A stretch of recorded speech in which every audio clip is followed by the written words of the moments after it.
নমস্কাৰ আপোনালোক সকলোকে পুনৰবাৰ আপোন নিউজৰ অন্য এটা ভিডিঅ'লৈ স্বাগতম জনাইছো। আজি সকলোৰে বাবে প্ৰায় 4টাকৈ ভাল খবৰ লৈ আহিছো। তো ভিডিঅ'টো প্ৰথমৰ পৰা শেষলৈকে চাই থাকিব। আপোনালোক সকলোৰে বাবে ওলোৱা সেই 4টা ভাল খবৰনো কি মই আজি সেই সম্পৰ্কত জনাম। তো মই শ্ৰীপাঞ্জি গগৈ, আপোনালোকে চাই আছে আপোন নিউজ। আহক আৰম্ভ কৰোঁ আজিৰ ভিডিঅ'। আগবাইছো প্ৰথমটো ভাল খবৰৰ ফালে। প্ৰথম ভাল খবৰটো দিয়াৰ আগতে লাইক এটা কৰিবলৈ কিন্তু নাপাহৰিব, আৰু চেনেলটো যদি এতিয়ালৈকে ছাবস্ক্ৰাইব কৰা নাই তেনে চেনেলটো ছাবস্ক্ৰাইব কৰি দিব এনে ধৰণৰ খবৰবিলাক নিতৌ পাই থাকিবৰ কাৰণে।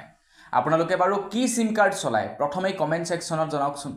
যদি আপুনি এয়াৰটেলৰ সিম কাৰ্ড চলায় তেন্তে আপোনালোকৰ মোবাইল এতিয়াৰে পৰা কোনো হেকাৰে হেক কৰাৰ আগত 10 বাৰ ভাবিব লাগিব, কিয়নো আপোনাৰ মোবাইল এতিয়া অতি সোনকালে হেক কৰিব নোৱাৰিব যদিহে আপোনালোকে এয়াৰটেলৰ সিম কাৰ্ড চলায়।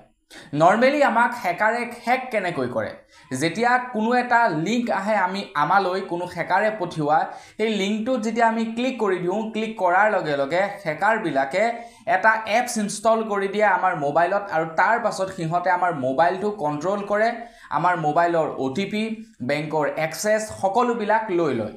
কিন্তু এয়াৰটেলে কৈছে যে এতিয়াৰে পৰা যদি এয়াৰটেলৰ সিম কাৰ্ডত তেনেকুৱা ধৰণৰ মেছেজ আহে, হয়তো এয়াৰটেলে আগতীয়াকৈ সেই মেছেজটো আপোনালোকৰ মোবাইললৈ নহা কৰি দিব, নতুবা আহিলেও আপুনি যেতিয়া সেই লিংকটোত ক্লিক কৰিব, ক্লিক কৰাৰ লগে লগে এয়াৰটেলে আপোনালোকক এলাৰ্ট দি দিব যে এইটো এটা ফ্ৰড লিংক হয়, আপোনালোকে ইয়াত ক্লিক নকৰিব। তো যিসকলৰ এয়াৰটেলৰ সিম কাৰ্ড আছে তেওঁলোকে সেই ফেচিলিটি লাভ কৰিব, অন্য কোম্পানীবিলাকে এতিয়ালৈকে এই ফেচিলিটিটো দিয়া হোৱা নাই। আগবাইছো ইয়াৰ পাছৰটো ভাল খবৰ ফালে। ইয়াৰ পাছৰ ভাল খবৰটো ওলাইছে আশা কৰ্মী আৰু লগতে ছুপাৰভাইজাৰ সকলৰ বাবে এটা বিৰাটেই ভাল খবৰ ওলাইছে। আমাৰ অসমৰ যিসকল নেকি আশা বাইদেউ আছে, আশা বাইদেউসকলক এতিয়া অসম চৰকাৰে দিছে এটা বিশেষ উপহাৰ। এতিয়াৰে পৰা আশা বাইদেউসকলে 3000 টকাৰ পৰিৱৰ্তে 4000 টকাৰ মাহিলী দৰমহা লাভ কৰিব, আৰু এইটো মানে ৰেগুলাৰ পাব। আগৰ নিচিনা নহয় যে বহু দিনৰ মূৰত দিব একেলগতে। এতিয়াৰে পৰা স্থিৰভাৱে 4000 টকাকৈ দৰমহা লাভ কৰিব বুলি জনাইছে আশা বাইদেউসকলে। বহু দিনৰে পৰা আশা বাইদেউসকলে চৰকাৰৰ ওচৰত এইটো প্ৰতিবাদ সাব্যস্ত কৰি আহিছিলে যে আমাৰ দৰমহাটো বৃদ্ধি কৰিব লাগে, নতুবা আমাৰ দৰমহাটো স্থিৰ কৰিব লাগে। কিন্তু এতিয়া চৰকাৰে দুয়োটাই কৰি দিছে, দৰমহা বৃদ্ধিও কৰি দিছে, তেওঁলোকৰ দৰমহাটো স্থিৰো কৰি দিছে।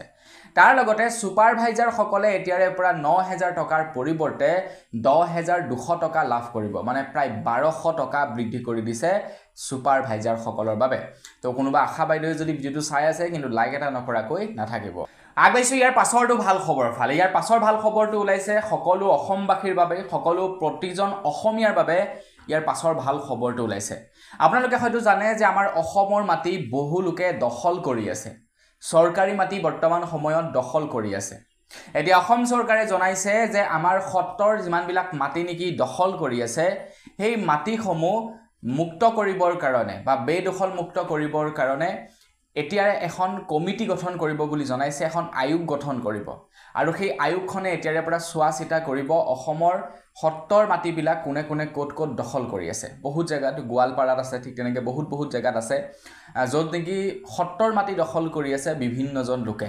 তো সেই মাটিবিলাক ক্লিয়াৰ কৰিব বুলি জনাইছে, সেই মাটিবিলাক বেদখল মুক্ত কৰিব বুলি জনাইছে, আৰু তাৰ কাৰণে এখন আয়োগ গঠন কৰিব। আগবাইছো একেবাৰে শেষৰটো ভাল খবৰৰ ফালে। একেবাৰে শেষৰ ভাল খবৰটো ওলাইছে মিছন বসুন্ধৰা আঁচনিৰ ওপৰত। আপোনালোকে বাৰু মিছন বসুন্ধৰা আঁচনিৰ জৰিয়তে এপ্লাই কৰিলে নে নাই কৰা কমেণ্ট ছেকশ্যনত জনাব। মিছন বসুন্ধৰা আঁচনিৰ ওপৰত খবৰ ওলাইছে যে এতিয়াৰে পৰা কেবিনেটে এক বিশেষ সিদ্ধান্ত লৈছে, প্ৰায় 1011 অব্যক্তিগত ন্যায়িক অনুষ্ঠানক ম্যাদী পট্টা প্ৰদান কৰিব বুলি জনাইছে। তাৰ লগতে প্ৰায় 144খন চৰকাৰী শিক্ষা প্ৰতিষ্ঠানক মাটিৰ ম্যাদী পট্টা প্ৰদান কৰিব, যেনে স্বাস্থ্য প্ৰতিষ্ঠান হৈ গ'ল, কাৰ্যালয় হৈ গ'ল, যেনে শিক্ষা প্ৰতিষ্ঠান হৈ গ'ল, অংগনবাদী হৈ গ'ল, বা অন্যান্য চৰকাৰী যিবিলাক নেকি আন্তঃগাঁথনি অফিচ কাছাৰী আছে, সেইবিলাকক এতিয়া চৰকাৰে ম্যাদী পট্টা প্ৰদান কৰিব বুলি জনাইছে। মানে মাটিখিনিতো অলৰেডি বহি আছেই, তো সেই মাটিখিনি মানে সেই অনুষ্ঠানটোৰ নামত বা সেই প্ৰতিষ্ঠানটোৰ নামত কৰি দিব বুলি জনাইছে অসম চৰকাৰে। তো এই 4টা বৃহৎ সিদ্ধান্ত মানে ভাল খবৰ ওলাইছে আপোনালোকৰ সকলোৰে বাবে আজিৰ দিনটোৰ। তো জানি কেনে পালে কমেণ্ট ছেকশ্যনত জনাব। যদি ভাল লাগিল লাইক এটা কৰিব, চেনেল যদি ছাবস্ক্ৰাইব কৰা নাই ছাবস্ক্ৰাইবটো কৰি ল'ব।